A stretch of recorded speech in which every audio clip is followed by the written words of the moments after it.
Hi, I'm Thomas Broadhead. I am the editor of the Critical Performance edition of the Ives Fourth Symphony, and in this video, I'm going to be going over more real-world feedback that I got from being present during rehearsals of the edition. And in this case, it was the premiere use of the edition, the premiere of the edition at the Lucerne Festival in 2012. And in this case, it involved the strings and their distribution and the number of part books, and it was something that no one had anticipated beforehand. And the solution was simple, but it took a lot of elbow grease and mental calculations to solve. So let's go right to it. So to understand this particular problem, we have to revisit the string divisi.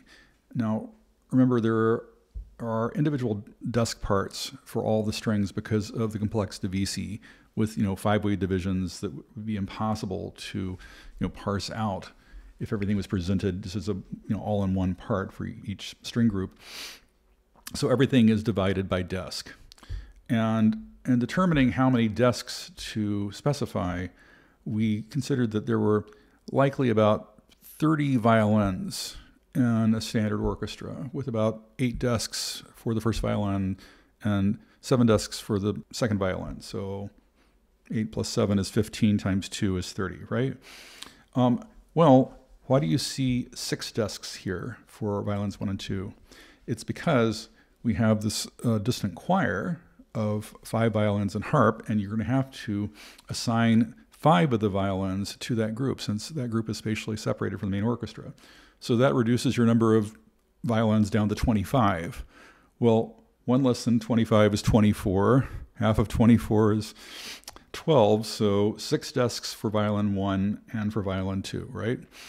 Well, what to do with the additional player you have? Well, that was covered by the general solution provided in the preface, which was just to assign any additional players you might have to bottom parts in each section.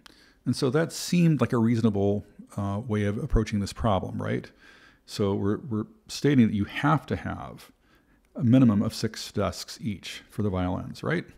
All right, now let's turn to what happened at Lucerne. So here we see a page from the 4th movement, and it was on this page that the conductor at the premiere, Peter Etvish, wanted to rehearse the upper violins, especially to make sure they got their division right. And let me say that I was so blessed to have Peter Etvish premiere the edition. He had done the work many times before, he understood it, and he provided so much helpful feedback, and he was just so kind and generous that I, to this day, feel really blessed. But what happened here was this. He wanted to rehearse this 2-way division of violin 1, which is covered by the violin 1 section, desks 1 through 4 at this point, because we have this giant 3-way division of the violins, which we've talked about in a previous video. So he understood that this instruction in the margin meant that this was covered by the first 4 desks of the section, right? So he said, all right, violin 1, desks 1 through 4, I want to hear you at measure 44. And so he and everyone there expected to hear this 2-way division be performed. And instead, all that came out was the top voice. The downstem notes here, this lower voice, was absent. And he was baffled. And he looked at the section like, he said, I want, desks 1 through 4. And they all looked at it and like, well, we're playing that music. And I got up and I walked over to see what was going on. And to my horror, I discovered that, well, they had far more violins than I had expected. There were about 8 desks of violin 1. All right, well, that shouldn't be a problem, except that they had divided the additional strings up such that the first 4 desks were playing from the first 2 desk part books. In other words, physical desks 1 and 2 were playing from the desk 1 part book, and physical desk 3 and 4 were playing from the desk 2 part book. So when the conductor asked for the first 4 desks to play, well, the first 4 physical desks played their parts, and in them were just found the top voice, because that's all it had. And so I realized this was, an oversight in the way we had decided to distribute the lines and how to handle additional players beyond the ones that are specified as an absolute minimum. And I explained to him what had happened, and he understood, and he said, okay, well, this must never happen again. And he said that with kindness, but it was firm, and it was like marching orders to me. I had to find a solution to this. So after the week was over, I called the publisher, Schirmer, in New York, and I said, here's what happened. How do we solve this? And the editor I was working with on this project at the time, David Flax, gave me the solution, which absolutely does work. And now I will show you what it was. So the Schirmer editor said, well, you're going to have to assume 98765 as your maxima for your string sections. I'm like, what? Wow. And he said, yeah, this will cover the largest orchestras out there. So as you can see here, we had to create additional optional desks 7, 8, and 9 for violin 1, 7 and 8 for violin 2, 7 for viola, 6 for cello, and 5 for the contrabass. All right, but then there's a new problem.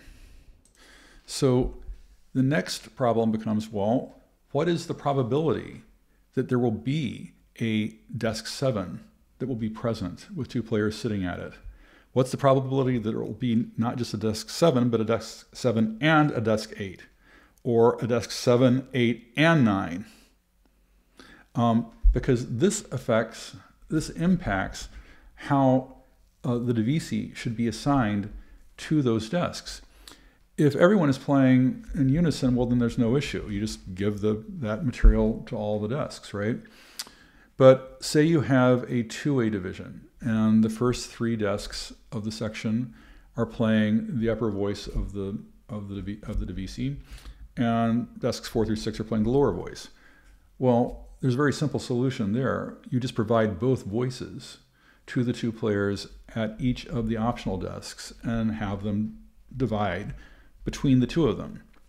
That way, it doesn't matter how many of these optional desks you have, you'll always have a balanced division coming from the entire section, because the upper voice is being played by exactly half of the players and the lower voice is being played by exactly half of the players.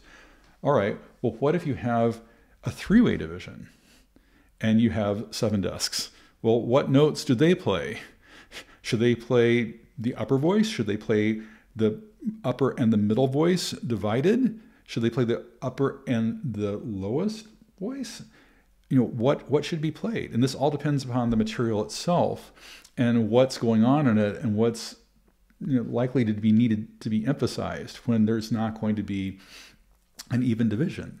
So in each case, with the construction of these optional parts, I had to reason through what's the likelihood of there being a desk that's staffed by players, and then figure out what music should be assigned to it so the resulting music that's coming from the section is balanced. And so that took several weeks to work out and to actually execute and create all those additional parts. Then the last question is, well, are they all accurate and do they all work? And you can count measures and make sure everything adds up and all that, but you want to make sure that it actually works in performance. And thank goodness in 2013, the New York Philharmonic decided to have every single optional part performed by players sitting at a desk. So all those optional parts for the strings were in fact performed in that occasion. And so I got confirmation that they all worked. So this was a rather thorny problem, and it was not anything that I could have anticipated unless I had been present to see what was taking place and interact with the conductor, and then talk with the publisher to figure out how to solve it. So again, the value of real-world feedback from attending these rehearsals and performances.